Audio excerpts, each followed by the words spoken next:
রূপগঞ্জবাসীর প্রতি আমার রইল পবিত্র ঈদুল আজহার শুভেচ্ছা।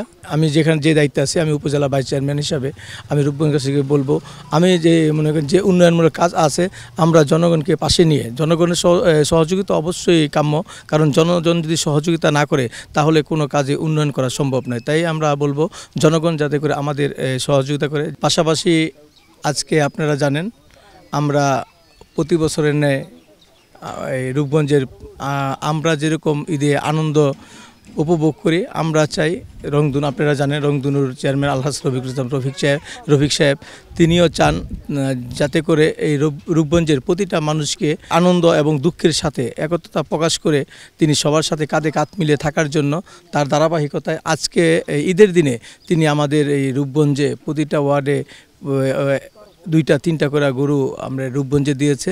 কারণ তিনি সবসময়ই এই গরিব দুঃখী মানুষের পাশে থাকতে চান এবং বিগতকাল থেকেছেন।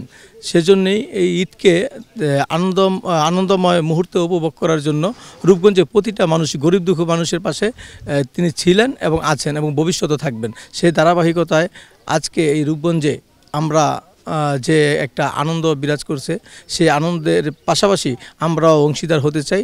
পাশাপাশি এই রূপগঞ্জে যাতে করে এই উন্নয়নের ধারা আমাদের অব্যাহত থাকে, সেজন্য গোলাম দস্তি গাজী সাহেবকে আমরা রূপগঞ্জবাসীর পক্ষ থেকে তথা রংধনু পরিবারের পক্ষ থেকে তাকে অভিনন্দন এবং শুভেচ্ছা জানাই।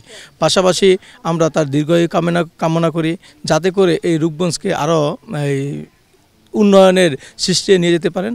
পাশাপাশি আমাদের মাননীয় প্রধানমন্ত্রী তাকে আল্লাহ নেক হায়াত দ্বারা দান করুক এবং তার সুস্থতা কামনা করি। তিনি যাতে করে সমস্ত দেশ বিদেশের এই ষড়যন্ত্রকে রুখে দিয়ে তিনি সুন্দর করে এই বাংলাদেশকে পরিচালনা করে বাংলাদেশের সর্বোচ্চ জায়গায় নিতে পারে, সেই জন্য আমরা তার জন্য দোয়া করি। আপনারা জানেন আমি যেখানে যে দায়িত্বে আছি, আমি উপজেলা ভাইস চেয়ারম্যান হিসাবে আমি রূপগঞ্জবাসীকে বলবো, আমি যে মনে করেন যে উন্নয়নমূলক কাজ আছে, আমরা জনগণকে পাশে নিয়ে জনগণের সহযোগিতা অবশ্যই কাম্য, কারণ জনগণ যদি সহযোগিতা না করে তাহলে কোনো কাজে উন্নয়ন করা সম্ভব নয়। তাই আমরা বলবো জনগণ যাতে করে আমাদের সহযোগিতা করে, যেমন বিশেষ করে রাস্তাঘাট হইলে অনেক সময় রাস্তা হইলে অনেকের বাড়িঘর মনে করেন একটু সমস্যা হয়, তার সেজন্য আমাদের জনগণের সহযোগিতা দরকার অবশ্যই।